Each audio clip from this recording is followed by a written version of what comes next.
Drilling fluids touch just about everything in the drilling process. We're here to deconstruct the drilling process and drilling fluid concepts to provide a deeper understanding of our industry. In each episode, we'll share information, talk to interesting people, and maybe share a few stories along the way. Welcome to the Flowline, a production of AES Drilling Fluids, brought to you by Matt Offenbacher and Justin Gauthier. Hey everybody, welcome back to another episode of the Flowline. Matt Offenbacher are here live in the studio. Matt, how goes it today, buddy? We're almost at the weekend. Everyone seems to love the weekends around here. Yeah, I guess it's all right. It's been busy. Been traveling quite a bit, and just got a lot of mud schools. I feel like the theme of the past few months has been mud schools, which is nothing wrong with that. That's good. So coming out of the new year, I guess everyone wants to get themselves sort of better educated on the fluid side of things, or what? I hope so. You know, I will say just from the putting one on, they're kind of brutal, but it's so worth it. I learned so much. We have such good conversations that it's like, okay, we got to keep doing this. Yeah. But yeah, I'm looking forward to the weekend. My youngest has a birthday party, and Party time. yeah, he doesn't. What's amusing is, I mean, he's turning 4, so we went to a party at his dentist, and he was like, "Is it for my birthday?" And we're like, "No." And then and he'll be like, "Am I 4 yet?" We're like, "No." So finally, it'll put an end to that. And he's been punting a lot, where he's like, "Well, when I'm 4, I'll be willing to, take care of this myself." Like, all right, buddy. Well, yeah. Let's see words meet actions here. So when you cross over the 4-year-old mark, that's when life really starts, I guess. I guess. Yeah. No, that's funny. Speaking of weekend, we got another baseball tournament here, so it's nice. It's at Baseball USA, so it's close by. And we're actually entering a tournament that's with our own age group. Ah. So it'll be probably a confidence booster for the boys. Okay. Going into it. The last tournament, we didn't do too bad, but we played some tough teams that were 8U or 7U. So anyway, It's one of those deals. But we kind of weave in and out. Because if you get mopped every weekend as a 7-year-old, you kind of get deflated. Yeah. I say we get mopped, but anyway, long story short, it'll be another field of the weekend. And actually, last weekend we were in College Station for a tournament for my daughter. And man, I don't know if anyone's been to College Station and has played at Travis Field. It is a beautiful complex. Yeah. Oh man, it's the whole entire facility is turfed, and so they have 3 fields you can do softball or baseball, all turf. The dugouts are really nice. Everything's pristine. Yeah. The concession was nice. They even sold beer, All which right. is odd for youth sports. Yeah. But they did. And then, it was a cool place. Parking was nice, which is always a nightmare. So anyway, big shout out to Travis Field out in College Station. Yeah, way to be Travis Field. Yeah, and we drove by A&M, of course. I know you're a Texas guy, but my kids saw Kyle Field, and we're just, my son especially because he plays football, he was absolutely mind-blown on the size of that stadium, which it's pretty, you see NRG or whatever. Is it NRG still? Yeah, I think they're switching it back to Reliant, but yes, that behemoth. Yeah, so when you drive, you can see it from pretty much every, within 10 miles of it. But when you go and you're in a small town and all of a sudden you see this monstrosity of a stadium, my son was mind blown, and he was like, "Dad, how many people can fit in there?" And off the top of my head, I was like, "Well, I'm pretty sure it's close to 100,000, which I think 107 is the max or something." He was like, "Dad, imagine if 100,000 people were cheering my name." And I was like, "Yeah, buddy, keep working. You 1 in 8 million kids might get the chance at that." But anyway, so it was just a cool experience going to College Station. I'd never been there. Besides taking our old dog to the vet there, which is a whole nother story conversation. But veterinary sciences, A&M, top notch. Yeah, so I'll go on a quick tangent and then we'll get into it. But before we had kids, my wife, she had a dog. I guess we had a dog, but it was hers. And it got cancer. And, of course, when you have a fur baby and that's the only thing in the world that matters to you besides your own selfish needs, you'll go to great lengths to spend a ton of money and find the best vet. And every week while the dog had cancer, she was traveling to A&M every Friday to go get a 3-hour treatment. Yeah. which don't even ask me how much we spent on that. Again, before kids, things were better. We were both working.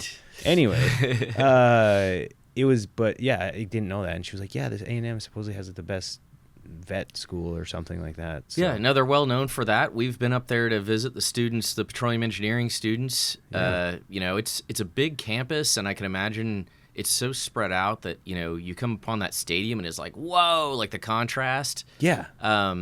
It's and I mean, 100,000 seat stadium versus 70 or whatever NRG is. Yeah. And I see the similar thing in Austin, where granted there's some bigger buildings around it, but it's just like the stadium sort of encroaches on everything. Yeah.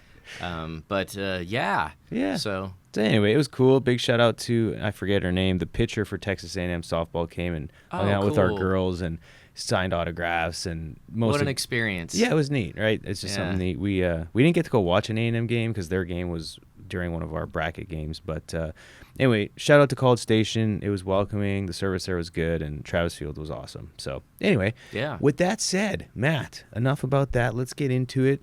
Drilling fluids, we measure a lot of different properties. One of them, every time we do a mud check, we always check filter cake quality and fluid loss and HTHP and all the rest of it. But you actually had brought up an interesting conversation, I guess, with someone that had joined Mud School about adding an LCM, and it sort of tweaked the fluid loss and filter cake. And so the question was why, and it's actually a great question because nowadays we're adding LCM just to almost every well, it seems like, and that can have some effect on filter cake quality. And so diving into it and kind of unpacking that's a great idea, Matt. Yes, it was an interesting one to articulate because this is a really worthwhile question, in as much as this LCM was added to mitigate or prevent losses.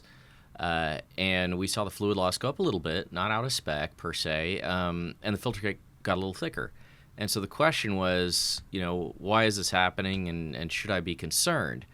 And so trying to contextualize, the test we run on a mud check relative to what we're trying to do downhole, I thought was sort of an interesting, relatively short conversation, but perhaps insightful to some of the listeners. Mm-hmm. So perfect. Yeah.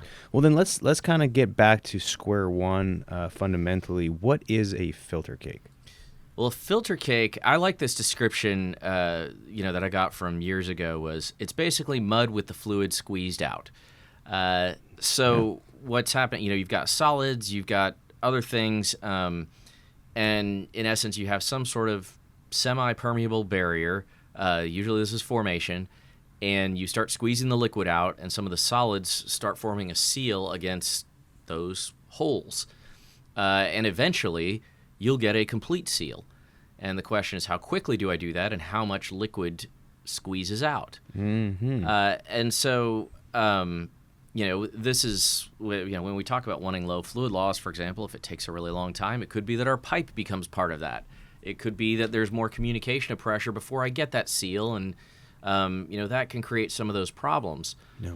But, on our standard HPHD filter press, we have a cell.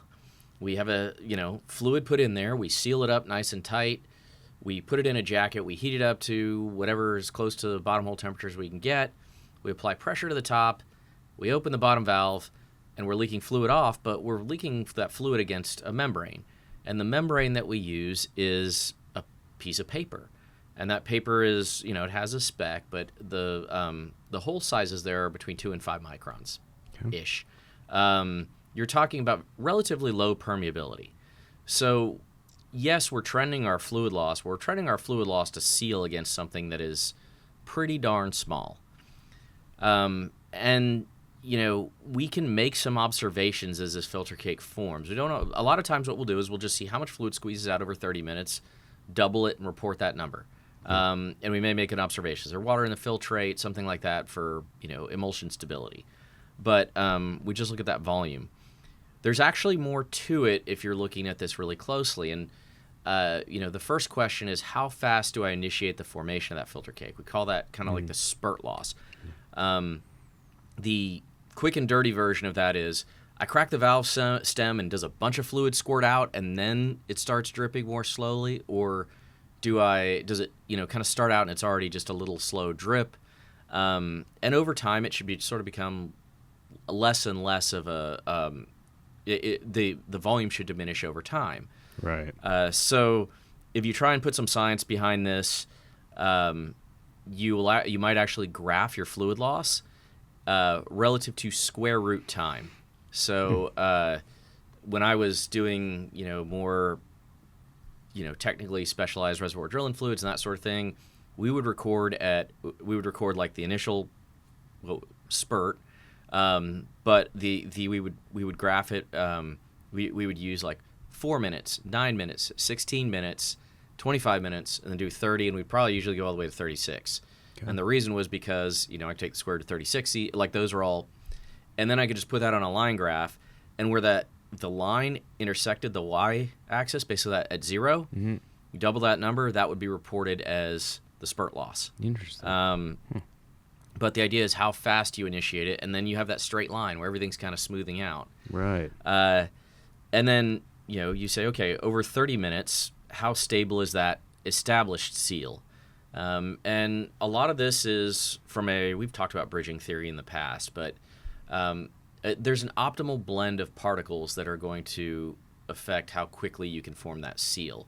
And so this is where you hear maybe like the 1/3 bridging rule, also known as Abrams' rule, or the ideal packing theory, where what you're doing is you're saying, okay, I've got this open space, a couple of particles need to jam in there to like sort of initiate a bridge, and then other particles are going to pack in between the gaps that are a little smaller than that, a little smaller than that, a little smaller than that, until I have a seal that's so tight that very little fluid, if any, can pass through. And if very little fluid can pass through, very little pressure can pass through.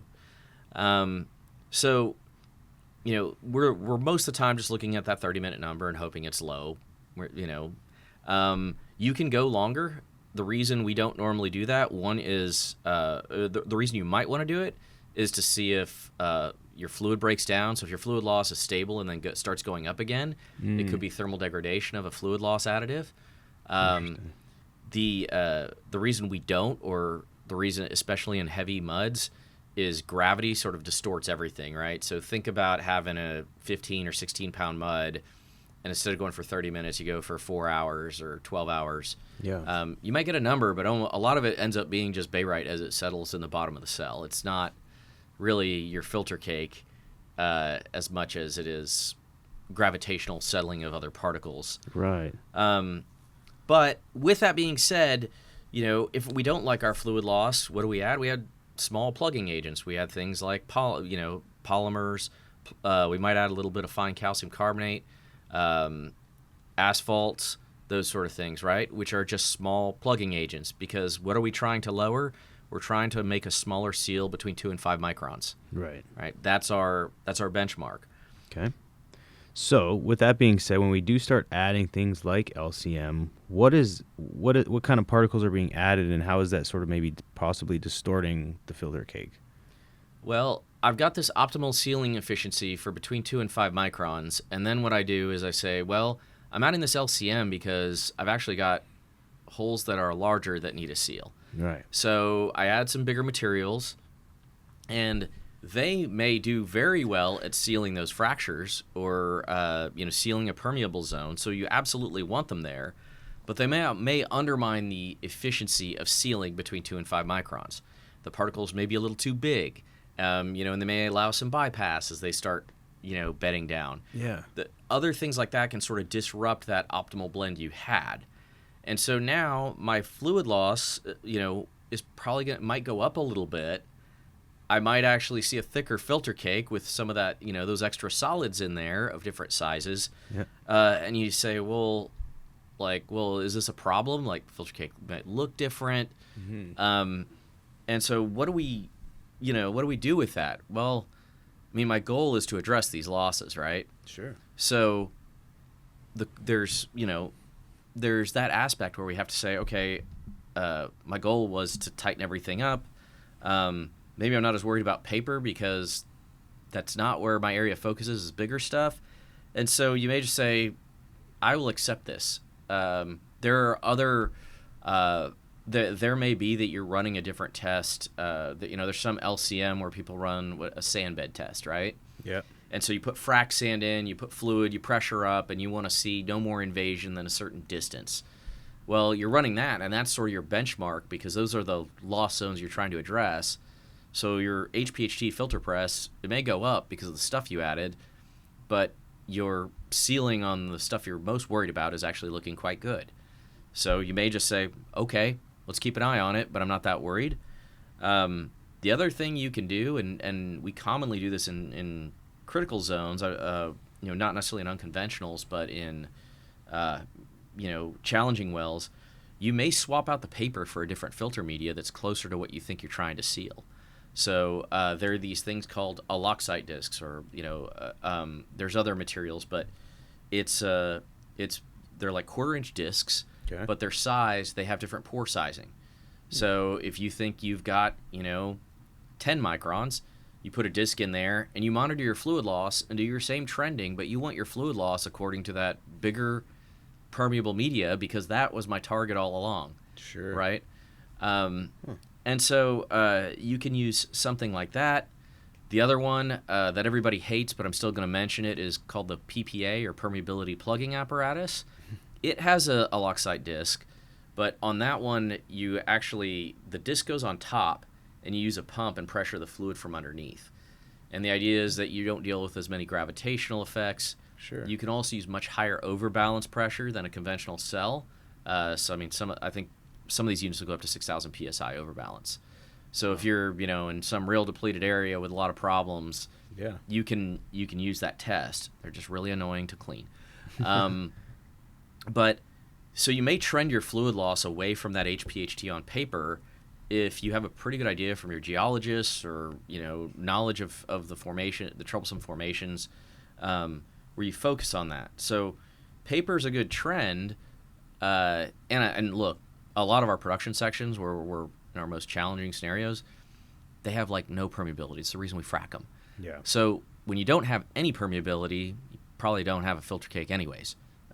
Because there's no communication to establish it. Yeah. But there are permeable zones you may drill through and that sort of thing. So trending fluid loss is really not a bad idea.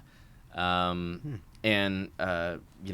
there's no rock is perfectly homogeneous where it's just smooth sailing all the way through. So it's worth keeping an eye on this and trending it correctly. Yeah. But it's also where you see sometimes people say, well, I don't really care in this zone. And hey, as we get lower down, let's tighten it up because there are some permeable streaks. Sure. But kind of going back to what inspired the question is, LCM is going to change how that material packs and seals relative to the way it did before. And sometimes it can sort of disrupt things and make it a little less efficient. There are ways we can adjust the blend to kind of bring everything back under control if we need to. So some of our LCMs we actually designed where we got like the big stuff and then we circled back with finer particles or tried to create a better distribution in the blend, right? So that the spurt losses were tight as well. Got it. So we will do things like that, both from like how we optimize our products, but also how we kind of take a bigger look at, minimizing disruption in the regular sort of process. Cool. But it's what you're optimizing to is really the question. No, it's a great conversation, and when you're in the field, you may understand it, but to be able to kind of unpack it and give a little more detail onto it, and if you're, say, a drilling engineer or someone in the office looking at mud reports and all of a sudden seeing something change, and you're adding LCM, it's good to sort of dive deeper into understanding why, because it's not necessarily because you're having your fluid is degrading or anything negative is happening. It's just the structure is changing at that level. And so, no, that's a great question that was brought up. And Matt, thanks for explaining it. Hopefully the listener was able to get what they were looking for after talking to you. And maybe someone else out there had the same question. But that's why we do this, folks. Matt, anything else before we wrap up, buddy? No, I think, filter cake formation is something that is not that captivating of a topic, so I think it's probably better we shut it down here and hopefully take a win before we put everybody asleep. But hopefully there was something insightful you got out of this. Yeah, most definitely. And like I always say, folks, please connect with Matt and I on LinkedIn. Ask us a question if you have any topics or ideas for a show. Let us know. Look out for any tech tips or any tech bites coming down the pipeline, Matt, on YouTubers. Retort. We're reviewing one on the Retort. Nice. And I know we'll have some other stuff in the pipeline here pretty soon. Cool. Well, with that being said, folks, appreciate the support. As always, subscribe, share this with a friend, and until next time, be safe. Cheers. Take care. Thanks for listening. Please tune in next week for another exciting episode of the Flowline. And remember, may your returns always be full and your trips always smooth. Views expressed in this program belong to participants and not their employees. The program is for informational purposes only and cannot take the place of seeking professional advice. Copyright AES Drilling Fluids.